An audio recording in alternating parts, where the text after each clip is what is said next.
Nous attendions tous pour l'ouverture de la gare, car à chaque année, il y a quelque chose de nouveau. Pour nous en parler, Lise Gagné. Allô, Lise? Bonjour, ça va bien? Ah, très bien, surtout quand il y a du beau soleil. J'espère que les gens vont venir en grand nombre, parce qu'aujourd'hui, qu'est-ce qu'il y a de spécial? Aujourd'hui, c'est notre ouverture officielle. Nous allons rencontrer un nouvel artiste de la région. Et nous avons aussi 3 nouveaux employés qu'on va vous présenter dans le courant de la réunion. Donc, il y a eu encore du changement au niveau des employés. Il y a une nouvelle directrice. Oui, c'est ça. Nous avons une nouvelle directrice. Je vais vous la présenter, Madame Ana Nunez Gonzalez, qui a débuté début mai. Bonjour, Anna. Bonjour. Bon, Anna, pour ceux et celles qui ne te connaissent pas, c'est très bien que tu vas accueillir les gens merveilleusement bien et que tu vas pouvoir les accueillir en plusieurs langues parce que tu es polyglotte. Oui, c'est bien sûr. Cette année, on peut recevoir les clients, les accueillir en anglais, français, espagnol. C'est la nouveauté aussi cette année, oui. Mais tu connais quand même un peu le tourisme. De quelle façon tu vas attirer les gens? Oui, bien sûr, parce qu'ici, on fait la visite guidée du musée de la gare, bien sûr, mais c'est aussi le bureau d'accueil touristique. Donc, on fait les deux choses. Moi, mon expérience de travail, aussi mon expérience professionnelle, je suis conseillère en voyage et je viens de finir aussi un certificat en administration. Donc, c'est sûr qu'on est très bien en condition de bien accueillir les clients et les deux étudiants aussi ont déjà l'expérience avec la clientèle. Hey, ça s'annonce bien. Très bien. C'est bien parti. Donc, cet été, ça va être l'exposition de cet artiste. Oui, Monsieur Christian Bourgault. Pierre Bourgault. C'est Christian. Christian Bourgault, c'est ça. Il vient de Lorrainville. Présentement, il reste à Lorrainville, mais il n'est pas natif de la région, par contre.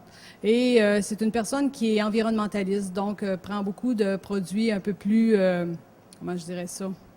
Des produits naturels comme le bois. Oui, recyclable aussi, c'est ça. Le bois, la peinture, c'est toutes des belles choses. En tout cas, on vous souhaite un bon été, un bel été et plein de monde. En tout cas, avec la gare, c'est toujours bien parce qu'on a quelque chose à visiter et faire visiter aussi notre visite, là, les membres de la famille. Oui, bien sûr. Et nous, on est ouvert tous les jours de la semaine. C'est tous les jours de la semaine, de 10 heures du matin jusqu'à 6 heures. Et de toute façon, on travaille aussi pour faire des activités culturelles. On travaille dans un programme en tenant compte des goûts et des besoins des gens d'ici pour concevoir une programmation culturelle qui peut-être, se semble que va être le jeudi après-midi, mais que toutes les semaines va avoir une activité culturelle différente pour les gens d'ici. Oh, c'est à surveiller. Oui, ça va être surveillé. On va faire des petites annonces à l'occasion. Merci beaucoup à vous deux. Merci. Merci. Avec moi, Christian Bourgault. Bonjour. Bonjour. Un artiste qui n'est pas d'ici. Je crois que tu es originaire de Saskatoon, c'est ça? Non, Thetford Mines. Thetford Mines. Qu'est-ce qui t'a amené à Lorrainville? À Lorrainville, en fait, c'est que je suis emménagé en Abitibi, à Rouyn-Noranda, pendant 7 ans. Puis suite à ça, mon ancienne copine, qui est originaire de la région, du Témiscamingue, a décidé de réaménager dans sa région. Donc, j'ai suivi. Donc, depuis ce temps-là, j'ai décidé d'acheter ma propre maison et atelier. Puis, ça fait maintenant 2 ans et demi que je suis au Témiscamingue. Donc, maintenant, c'est vraiment ta profession. Oui, ça fait 18 ans que je suis artiste, en fait. Tu touches la peinture, la sculpture. Et oui, principalement le dessin, par contre. Depuis un certain temps, ma conscience environnementale m'a porté à minimiser la consommation de mes produits par rapport à la création de mes œuvres. Donc, je me suis axé vraiment sur le dessin de plus en plus. Si on regarde, bon, on parle d'écologie, tu fais du recyclage. Oui, je fais du recyclage. Donc, toutes mes œuvres vont être composées à 98 % de matières recyclées. Donc, ça peut être du bois, des tissus, même mes clous, mes vis, j'essaie de plus en plus d'essayer de m'approvisionner pour fixer mes trucs, coller mes trucs. Mais évidemment, à un certain point, bon, j'ai pas le choix pour faire avancer mes œuvres pour mes expositions, que je puisse évidemment les accrocher, coller, tout ça. Mais principalement, oui, je vais m'approvisionner dans les ventes de garage, dans les rebuts, Finalement, on a condamné les dépotoirs publics. C'est une source d'approvisionnement en moins pour moi, mais en plus pour l'environnement, donc je suis un peu content à ce niveau-là. Mais tout de même, je réussis toutefois à trouver des filons. Donc, Les gens doivent aussi t'en donner. oui, les gens sont informés d'ailleurs dans ma communauté que je recycle des choses pour justement concevoir mes œuvres. Puis souvent, ils vont m'apporter des restants de ménage, tout ça, de choses spécifiques que je vais avoir mentionnées, puis que je mentionne aussi sur mes petites cartes d'affaires que je distribue aux gens. Aujourd'hui, ce qui est exposé, c'est qu'est-ce que tu as fait dernièrement? Ce que j'ai fait dernièrement, quelque peu, oui, mais je dirais plus durant la dernière année. J'ai été un petit peu moins productif durant la dernière année, compte tenu de certaines circonstances, puis aussi compte tenu d'un certain ressourcement qui m'amène tranquillement à voir mon art sous un autre aspect. Si l'on regarde ce que tu as ici, on voit que tu es touché par la vie des Autochtones. Oui, la vie des Autochtones, principalement parce que je vais baigner au sein, je dirais, de leur environnement, mais aussi globalement par rapport aux peuples aborigènes, indigènes à travers le monde. Donc, si je serais, dans le cas, à voyager dans un autre pays, je me baignerais, puis je me plongerais dans leur culture, leur environnement, donc je serais plus porté à m'inspirer de ça, justement. De t'inspirer de leur philosophie aussi, de leur idée de pensée. Oui, exactement. Donc, tout ce qui va avoir attrait à leur, je dirais, à leur connaissance, qui n'a pas été nécessairement véhiculé à travers les âges, compte tenu du fait qu'on les a un peu mis de côté. J'essaie de faire ressortir ça à travers mes œuvres, mais pas nécessairement la connaissance, mais plus faire prendre conscience aux gens qu'ils ont eux aussi une ressource dont on peut aller chercher certains avantages par rapport à un équilibre avec l'environnement dans lequel on vit.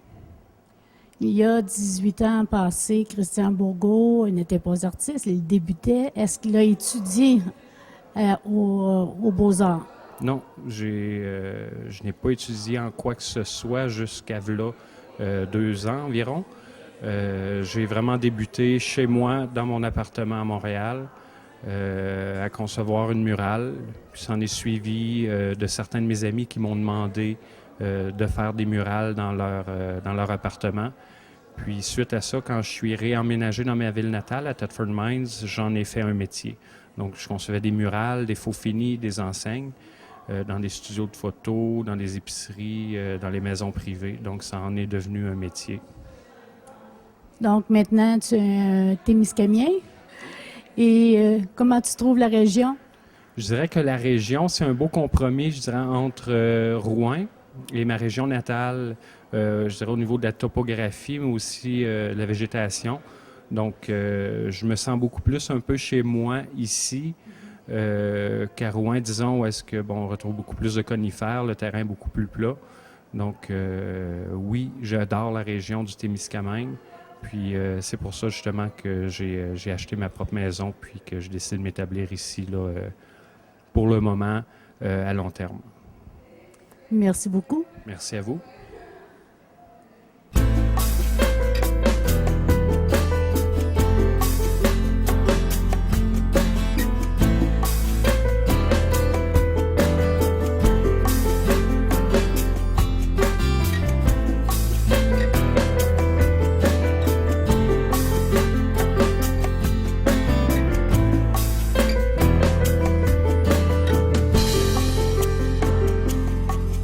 Bonjour, je suis Nicole Lachance, je suis membre du conseil d'administration de la Société historique Léa Gendreau, M. Carrier, M. Barrette, M. Bourgault, membre du MICIA, membre du CA, Amis de la Gare. Bienvenue au lancement de la saison touristique du Musée de la Gare et au vernissage de notre exposition temporaire nommée « Ce qui nous reste ». Avant de commencer les discours protocolaires, je crois qu'il est important de vous présenter les gens qui vous accueilleront au musée ou au bureau d'accueil touristique cet été. Pour débuter, notre directrice générale du musée, Mme Anna Nunez, Et pour l'accompagner cet été, nous avons 2 étudiants, dont Anna Regalado Nunez et Kevin Gauthier-Bastien, qui est à écrire son dernier examen. Donc, il va arriver un petit peu plus tard. Ces 3 personnes-là seront nos guides animateurs pour l'été. Donc, j'aimerais demander à M. Carrier s'il voulait nous dire un petit mot. J'ai un avantage sur vous autres. Moi, j'ai lu la pochette ce matin, donc j'ai vu des choses dedans qui sont intéressantes. Je suis très impressionné du travail qui se fait ici, dans cette bâtisse. Je suis venu l'an passé. Des rénovations que vous avez faites à coup de bénévolat, à coup de gens du milieu, à coup d'argent du milieu. Je pense que c'est tout en votre honneur. Et aujourd'hui, étant venu tantôt, j'ai eu le plaisir de faire la visite de cette magnifique exposition. Christian, je te félicite, c'est très beau. On m'a dit qu'il y avait beaucoup de recyclage aussi là-dedans, alors je vous invite à faire le tour. Et je pense que ça va être attrayant pour tout le monde. J'ouvre une parenthèse parce que je n'aurai pas l'occasion de le faire.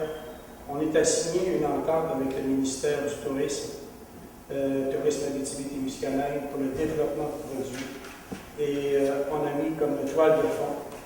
On devrait avoir un fonds de tout près de 900 000 pour 3 ans.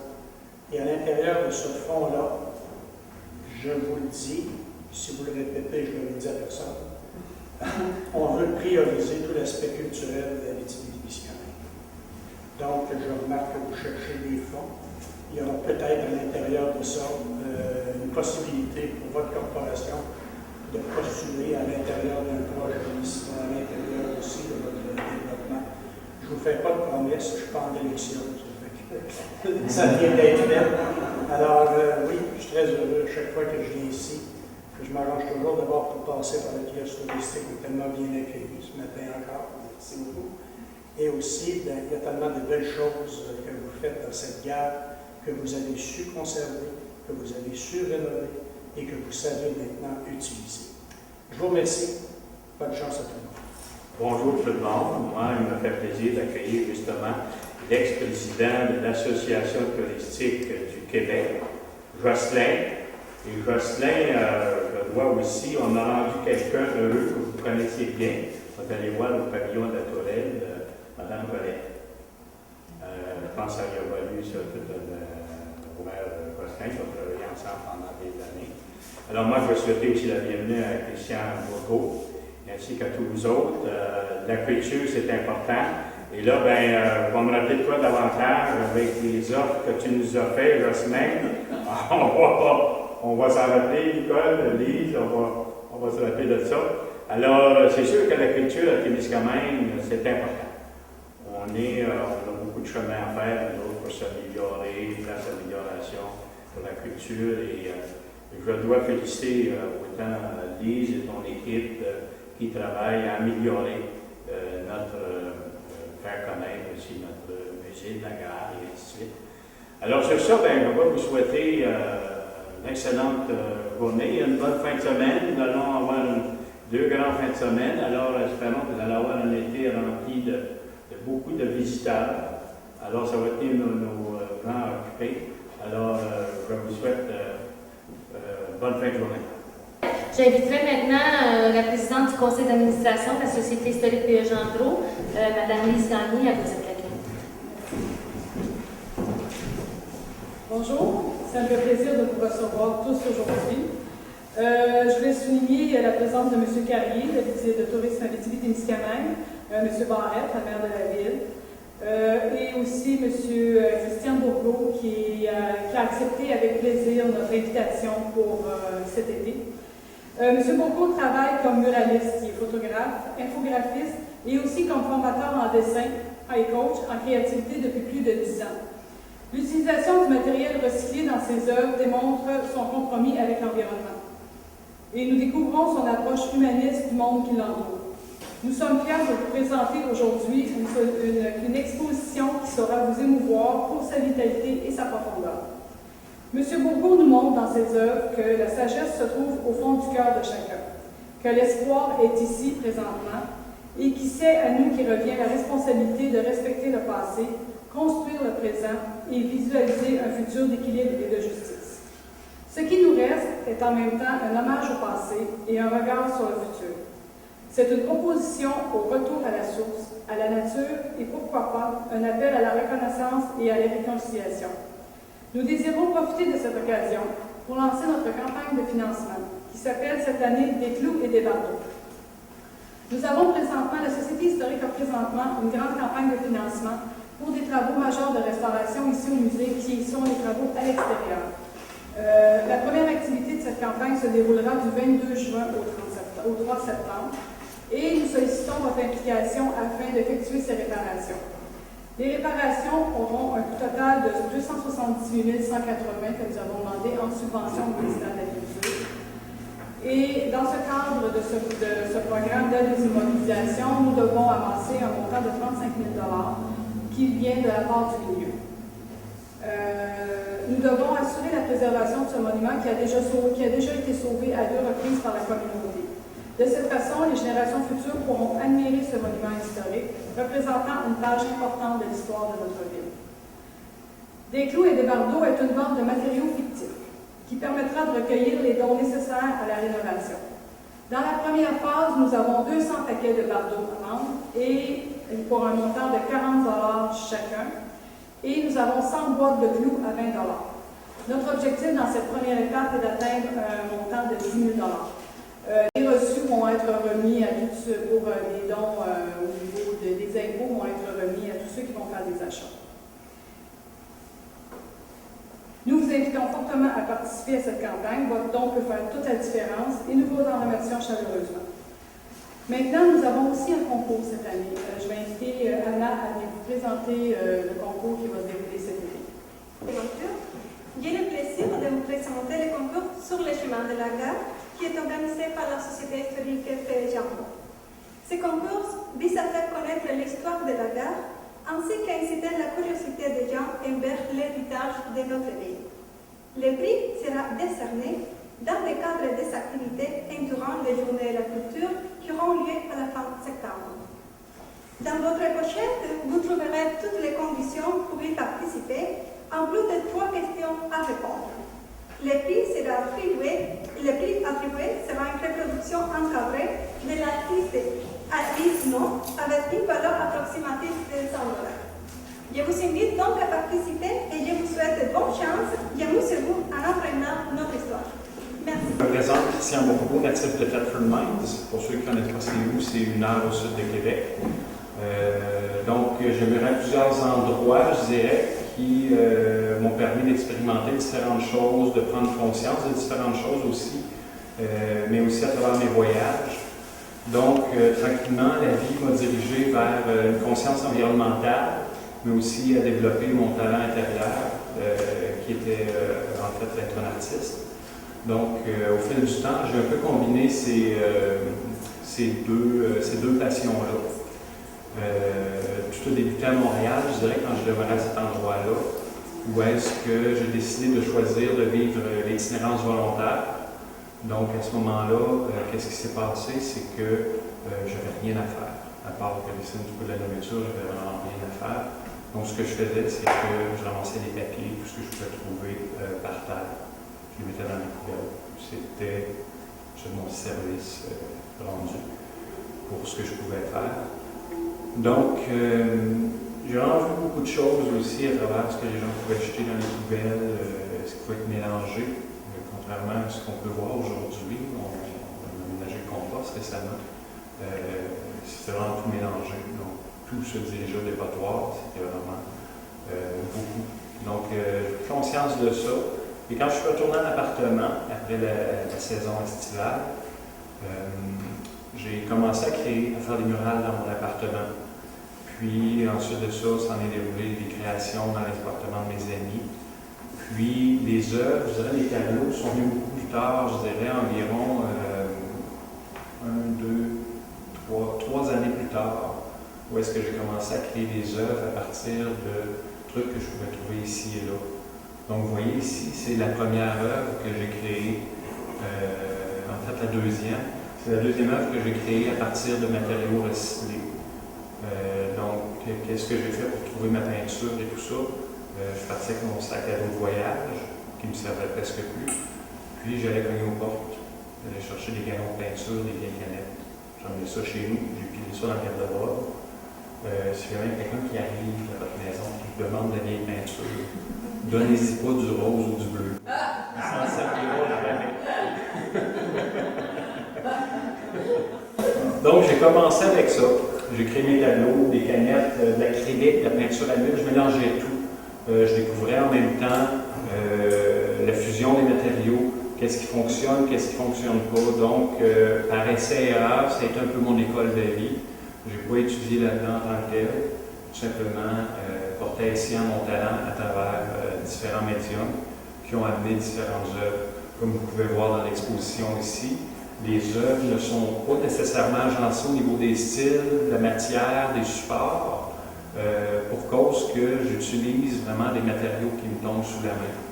Donc c'est un peu pour ça que vous allez voir des tableaux avec un support en bois, une vieille toile, des bois coupés du papier, un vieux coffre. Donc c'est tous ces éléments-là qui font en sorte que l'œuvre va être quelque peu personnalisée.